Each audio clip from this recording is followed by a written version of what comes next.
Hello everyone, welcome to my channel tools of mathematics. Tools of mathematics में एक बार फिर से आपका स्वागत है। आज हम पढ़ते हैं वृत्त। वृत्त बहुत ही इंपॉर्टेंट है class 9th 10th 11th 12th और कंपटीशन के एग्ज़ाम देने वाले स्टूडेंट्स के लिए, क्योंकि हर कंपटीशन के एग्ज़ाम में एक आध सवाल ज़रूर वृत्त से रहते हैं, सर्किल से रहते हैं। इस पे थ्योरम बेस्ड क्वेश्चन रहते हैं, तो थ्योरम को पहले बाद में किया जाएगा, लेकिन पहले इसके बेसिक्स को जान लिया जाए। उसके बाद से अगली आने वाली वीडियो में हम लोग थ्योरम की डिस्कस करेंगे। चलिए, आगे बढ़ने से पहले अगर आप हमारे चैनल पर नए हैं तो हमारे चैनल को सब्सक्राइब करें ताकि अगली आने वाली वीडियो आप तक आसानी से पहुंच सके।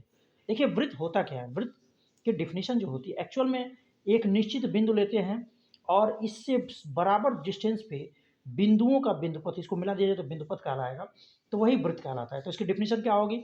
किसी निश्चित बिंदु से बराबर दूरी पर स्थित बिंदुओं का बिंदुपथ वृत्त कहलाता है।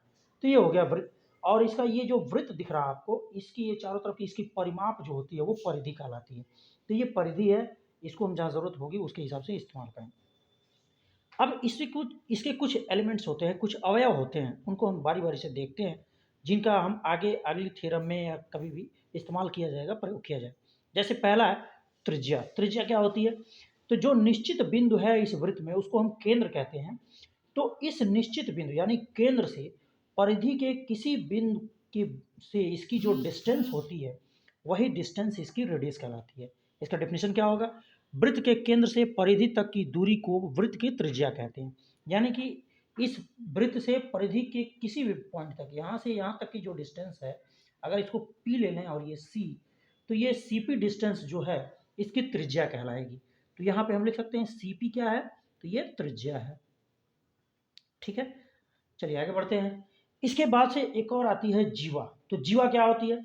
तो इस परिधि पर कोई भी दो बिंदु लेते हैं और इन दोनों बिंदुओं को आपस में मिला दें, तो ये जो मिलाने वाली रेखा होगी यह इसकी जीवा कहलाएगी। मान लीजिए इसको नाम दे दिया ए और बी, तो ये ए बी जो होगी वो इसकी जीवा कहलाएगी। तो लिख लेंगे ए बी क्या है? तो ये है जीवा। और इसको डिफाइन कैसे करेंगे? तो यहाँ ध्यान से देखिए, वृत्त के परिधि पर स्थित किन्हीं दो बिंदुओं को मिलाने वाली रेखा जीवा कहलाती है। तो ये क्या होगी? जीवा। हर जीवा इस वृत्त में ऐसा नहीं सिर्फ यही होगी, इसके नीचे भी होगी, इसके ऊपर भी होगी, इसको ऐसे भी खींच सकते हैं, वो भी जीवा कहलाएगी। यानी वृत्त के किन्हीं भी दो बिंदुओं, परिधि के पर स्थित किन्हीं दो बिंदुओं को मिलाने वाली रेखा क्या कहलाएगी? जीवा कहलाएगी। ये एक जीवा है।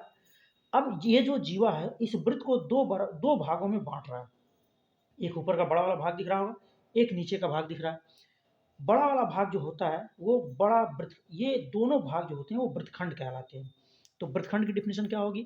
वृत्त की प्रत्येक जीवा वृत्त को दो भागों में विभाजित करती है। वृत्त के प्रत्येक भाग को वृत्तखंड कहते हैं। तो एक वृत्तखंड ये हो जाएगा, एक वृत्तखंड ये हो जाए। अब यहाँ से हम देखते हैं कि जो बड़ा वाला वृत्तखंड है उसको दीर्घ वृत्तखंड कहते हैं, और जो छोटा वाला वृत्तखंड है उसको लघु वृत्तखंड कहते हैं। तो यहाँ लिखा भी हुआ है, छोटा वृत्तखंड क्या कहलाएगा? लघु वृत्तखंड। बड़ा वृत्तखंड क्या कहलाएगा? दीर्घ वृत्तखंड कहलाएगा।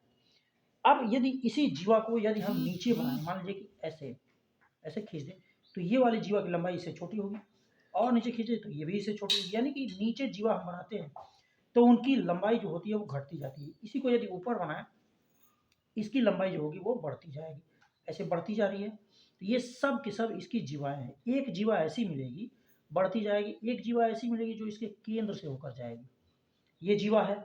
इसके बाद फिर से कोई जीवा लेते हैं तो इसकी लंबाई जो होगी वो छोटी होती जाएगी ऊपर तक, अगर खींचते हैं तो सबसे बड़ी जीवा कौन सी है? तो जो केंद्र से होकर जाती है। अगर इसका नाम मान लीजिए हम कुछ दे देते हैं, सपोज दैट इसका नाम दे देते हैं डी और ई। ये तो डी और ई जो है इस वृत्त की सबसे बड़ी जीवा होगी, और यह जो होता है इसका व्यास कहलाता है। तो व्यास को कैसे डिफाइन करेंगे? तो लिखेंगे वृत्त की सबसे बड़ी जीवा व्यास कहलाती है। यही जीवा क्या कहलाएगी? व्यास। यानी कि डी ई जो होगा वो क्या होगा? व्यास होगा। और व्यास है तो जरा यहाँ भी देख लीजिए, पहले ही हमने त्रिज्या में पढ़ा है, केंद्र से परिधि तक की दूरी को हम क्या कहते हैं? त्रिज्या कहते हैं। तो ये यहाँ से लेके यहाँ तक यह भी क्या होगी? त्रिज्या होगी। ये त्रिज्या हो गया। और फिर इसी केंद्र से इस परिधि के इस बिंदु तक की जो दूरी होगी वह भी क्या कहलाएगी? तो त्रिज्या कहलाएगी। तो इस त्रिज्या से हम क्या देखते हैं, पूरा यहाँ से लेके यहाँ तक व्यास है, उसी में दो बार त्रिज्या आई है, एक त्रिज्या इधर और एक त्रिज्या इधर।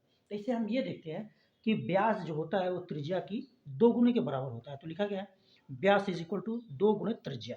ये इसके बेसिक्स हैं। अगली आने वाली वीडियो में इस पे डिपेंड करते हुए कुछ थ्योरम्स हम बताएँगे, पढ़ेंगे, उसका अध्ययन किया जाएगा। तो अगर आप हमारे चैनल पर नए हैं, तो हमारे चैनल को सब्सक्राइब करें ताकि अगली आने वाली वीडियो आप तक आसानी से पहुँच सके। धन्यवाद।